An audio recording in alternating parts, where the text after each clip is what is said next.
चला या. एका जागेवरच बसलेला आहे. बरं बघूया. नमस्कार मित्रांनो, सर्पमित्र विजय सूर्यवंशी यूट्यूब चॅनलवरती सर्वांचं स्वागत आहे. कुठं वर गेला आहे इथं? हां, लांबीला कसं आहे काय? काळा आहे बघा, पट्टा येते असं एवढा आहे.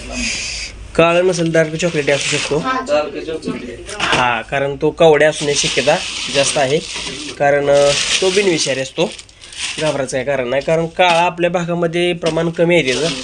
बघूया. हा, कारण मण्यार जातीचं म्हणतो ना आपण, तर त्याचं प्रमाण आपल्या भागामध्ये कमी आहे. नाही थांबा की इकडून बघूया, कारण इथं थोडं जर त्याला छेद मिळालं ना तर निघून जाऊ शकतं.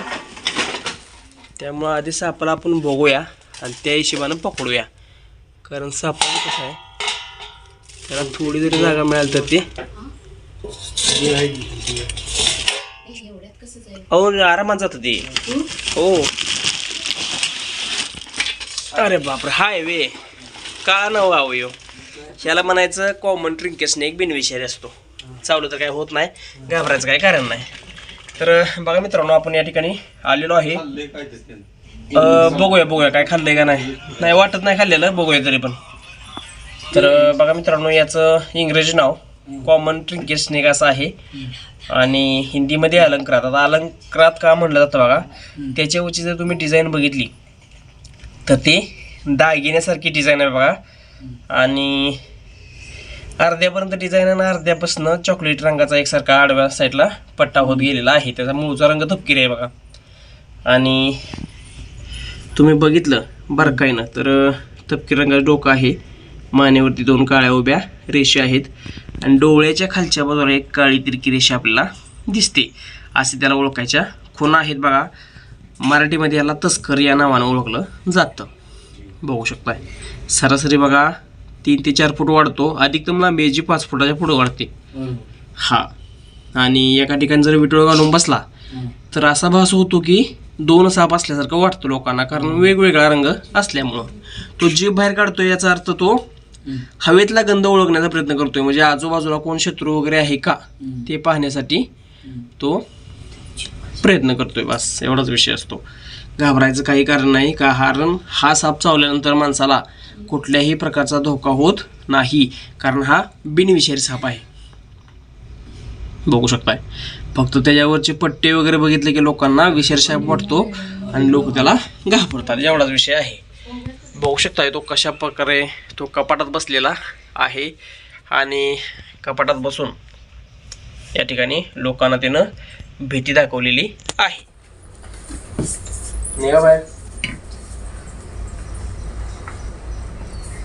तर तो अटॅकच्या पोझिशनला येतोय का बघायचं आपल्याला, कारण कधी कधी तो चिडला तर तो ये साकार करून अटॅक सुद्धा करू शकतो. पण घाबरायचा काही विषय नाही. तो धामण सापासारखं चपळ नाही, लक्षात घ्या. धामण कसं एकदम फास्ट पळतं, हा तसंच चपळ नाही. हा तसा नाही, एकदम स्लो मोशन मध्ये पळतो हा साप.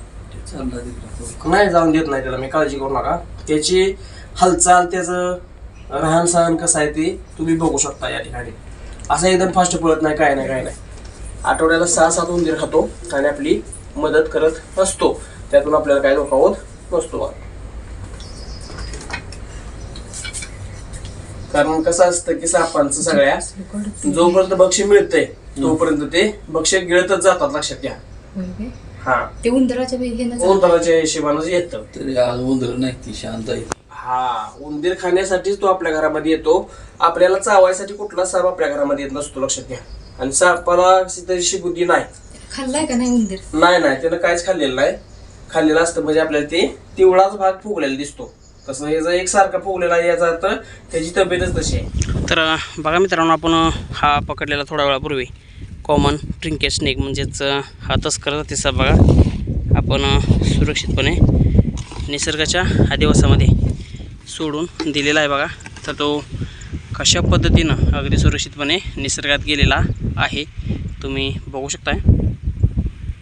तर बघा मित्रांनो, सापांना मारून कोणीही निसर्गाचं नुकसान करू नका, कारण सापांची संख्या जर कमी झाली तर पुन्हा आपल्याला त्याचे मोठे परिणाम भोगायला मिळतील. त्यामुळे अजिबात सापांना मारू नका. तर बघा मित्रांनो, अशाच प्रकारच्या व्हिडिओसाठी आपल्या चॅनलला सबस्क्राईब करून बाजूचं बेल आयकॉन बटन दाबून ऑलचं ऑप्शन क्लिक करायला विसरू नका. जय हिंद, जय भारत, जय महाराष्ट्र मित्रांनो.